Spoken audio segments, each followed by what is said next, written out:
आज के स्मैकडाउन के शो पे रोमन रेंस पे काफ़ी ज़्यादा बड़ा हमला हुआ और एक बड़े सुपरस्टार ने भी रिटर्न कर लिया है। तो दोस्तों, मेरा नाम है शुभम और आप देख रहे हैं खबर WWE की। तो चलिए वीडियो को शुरुआत करते हैं।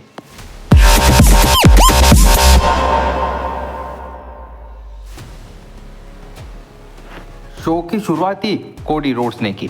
कोडी रोड्स ने रिंग में आके कहा कि भाई केविन ओवन चल बाहर आ जा, मेरे को तेको मारने का है। लेकिन केविन ओवन की जगह भाई निक ऑल्डर्स बाहर आ जाते।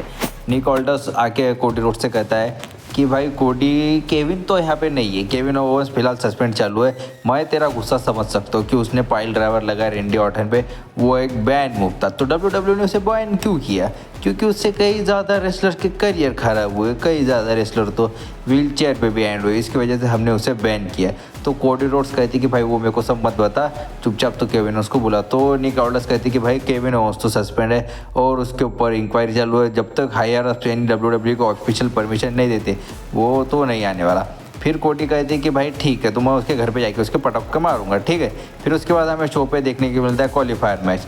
काय के लिए? तो वुमेन्स यूनाइटेड स्टेट चैंपियनशिप के लिए। एक तरफ होती है बेली, एक तरफ होती है कैंडस लेरे और एक तरफ होती है नई नेविली सुपरस्टार जो अभी अभी रेसलिंग करने लग गई है, B5। मैच काफ़ी ज़्यादा अच्छा था। मुझे मैच देख के ऐसा लगा नहीं कि ये लेवल का मैच होगा, लेकिन WWE ने ये मैच में फिनिशर्स यूज़ करने चाहिए थे। लेकिन क्या करें, क्योंकि ये तीनों के तीनों सुपरस्टार एक दूसरे को रोल अप करके पिन करने के चक्कर में थे। लेकिन B5 ने बेली के ऊपर फिनिशर लगा दिया था, लेकिन बीच में आ गए कैंडस लेरे और फिर क्या करते, बेली ने B5 को ये कर दिया, क्या कर दिया, तो रोल अप करके पिन कर दिया और ये मैच में वो क्वालिफाई हो गई। काय के लिए? तो वुमेन्स यूनाइटेड स्टेट चैंपियनशिप के लिए वो नेक्स्ट राउंड में चली जा चुके। फिर हमें देखने को मिलता है LA नाइट का सेगमेंट। LA नाइट रिंग में आते और कहते हैं कि मैंने क्राउन जूल में अपने United state championship successfully defend की और अब अपने को कोई भी चलता है। और फिर वो इशू कर देते open challenge United state championship के लिए और उसका आंसर देने के लिए कौन आता है? तो LW एवन एलिगाडो डेल फैंटास्मा के सेंटर एस्कोबार उसका आंसर देने के लिए आते।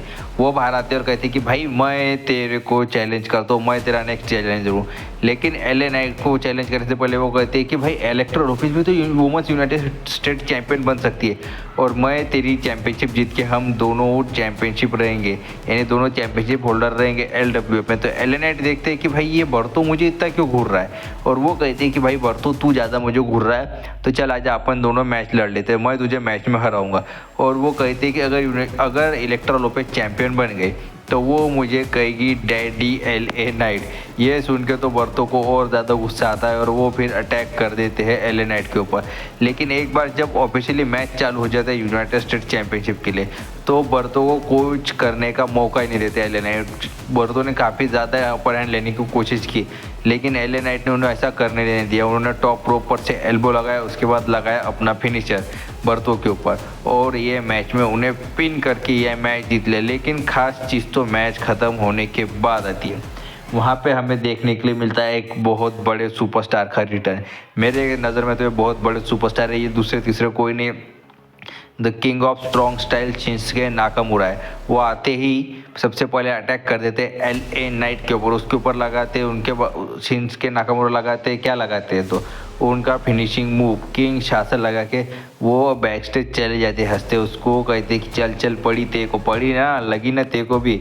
और फिर हमें बैक स्टेज सेगमेंट देखने को मिलता ब्लड लाइन का और सैमी ज़ेन ने रोमन रेंस को बताया कि भाई रोमन, काफ़ी ज़्यादा कोशिशों के बाद भी हमें पांचवा मेंबर नहीं मिला।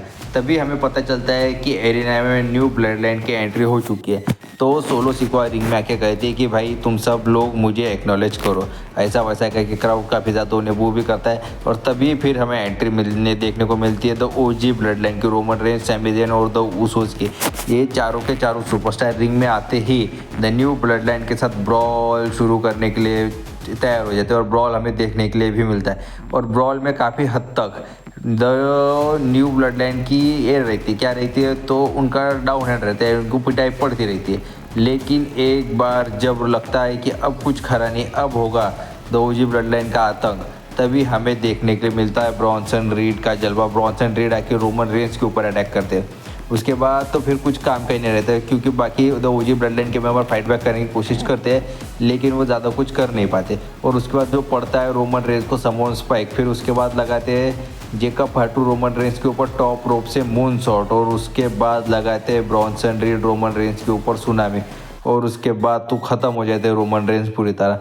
मुझे तो ये देख के बहुत बुरा लगा, क्योंकि अब सेथ रॉलिंस आने वाले हैं रोमन रेंस की तरफ से, ये बात तो कंफर्म हो चुकी है, क्योंकि ब्रॉन्सन रीड की फ्यूड चालू है सेथ रॉलिंस के साथ, और ब्रॉन्सन रीड जब द न्यू ब्लड लाइन के साथ जुड़ चुके हैं तो ब्रॉन्सन रीड के खिलाफ सेथ रॉलिंस तो आएगी ही ओजी ब्लड लाइन के साथ, ठीक है। तो फिर हमें नेक्स्ट मैच देखने के लिए मिलता है street profit versus motor city machine gun के बीच, और ये मैच जैसा उम्मीद था वैसा रेसलिंग करने की कोशिश की, डिलीवर करने की भी कोशिश की, लेकिन ये मैच में अगर आपको बताओ तो टोमासो चैम्पा की इंटरफेरेंस हुई।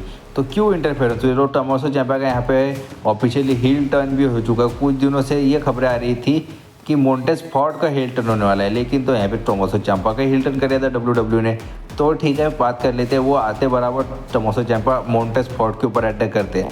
उनका कहना था कि स्ट्रीट प्रॉफिट्स ने लाइन तोड़ी और वो सीधा लाइन के बीच में घुस के चैंपियनशिप के लिए आ गए, क्योंकि DIY का अगला नंबर था और DIY से पहले इनको कैसे चैंपियनशिप मिल गई। वो आके मोंटेस फॉर्ड के ऊपर अटैक करते और उन्हें रोकने के लिए जॉनी गार्गानो भी आ जाते। जॉनी गार्गानो आके कहते कि भाई नहीं रुक जा चैंपा भाई रुक जा, नहीं मत मार इनको, बाद में मिलके मारेंगे। लेकिन चैंपा कुछ रुकते नहीं, कहते नहीं मारते ना चलो मारते, वो ऐसा कहते हैं। तो क्या करते फिर, अब एक बार जब अटैक चालू हो गया तो फिर चैंपा गुस्से में जॉनी गार्गानो को धक्का देके चले जाते कि जा भाई तू तेरा देख ले, मैं तो जा रहा हूँ। फिर उसके बाद एंजेलो डॉकिंस लगा देते थप्पड़ मोटर सिटी मशीन गन के एक मेंबर को, मुझे उनका नाम तो नहीं पता मोटर सिटी वालों का दोनों का, लेकिन थप्पड़ मार के चले जाते हैं। अब यहाँ से ये भी टीज हो रहा है कि स्ट्रीट प्रॉफिट्स का भी हिल टर्न फिर हमें देखने को मिलता है एक मैच शो पे का, मिला चैंपियनशिप मैच। एक तरफ होती है नियोमी, एक तरफ होती है नाया जैक्स, और नियोमी से ये कह देते हैं वुमेन्स टैग टीम चैंपियन कि भाई नियोमी अगर देखते को इंटरफेरेंस मैच में हुआ तो हम तो ज़रूर आएंगे, लेकिन वो आ ही नहीं पाते। क्यों नहीं आ पाते? क्योंकि बैक स्टेज रकेल रॉड्रिगेज और ल्यू मॉर्गन उनका काम ख़त्म कर देते, वही उनके ऊपर अटैक कर देते और बोलते हैं कि यहीं पे चुपचाप पड़ी रहो, उसको नाया जैक्स ख़त्म करेंगे और तुमको हमने ख़त्म किया। लेकिन बेली आती है मदद करने नियोमी की, क्योंकि कैंडस लरी का इंटरफेरेंस होता है मैच में, और रकेल रॉड्रिगेज और ल्यू मॉर्गन आके वो भी अटैक करने की कोशिश करते नियोमी पे, लेकिन वो उनसे बच के नाया जैक्स पे अटैक करना जारी रखती है। लेकिन एक बार कैंडस लरी जब अटैक कर देती है बेली के ऊपर तो फिर नियोमी का ध्यान भटक जाता है और फिर नियोमी को पड़ता है नाया जैक्स की तरफ से एक समोन ड्रॉप, उसके बाद द एनाइलेटर, क्योंकि वो पूरी तरह फ़ायदा उठाती है नाया जैक्स उसका, और इसके बाद वो मैच में जीत जाती है और फिर वो स्टैंड टॉल करती है। अब लगभग नाया जैक्स के 5 मेंबर कंफर्म हो चुके हैं। ये तब एक तरफ होंगे क्या नाम इनके देख लो स्क्रीन के ऊपर, और जो रॉकी सुपरस्टार, और फिर उसके बाद हमें शो बैक स्टेज जाते हुए दिखता है। रोमन रेंस पॉल हेमन को कॉल लगाते, लेकिन पॉल हेमन का कुछ फ़ोन लगता नहीं और ऐसा शो ऑफ एयर चला जाता है।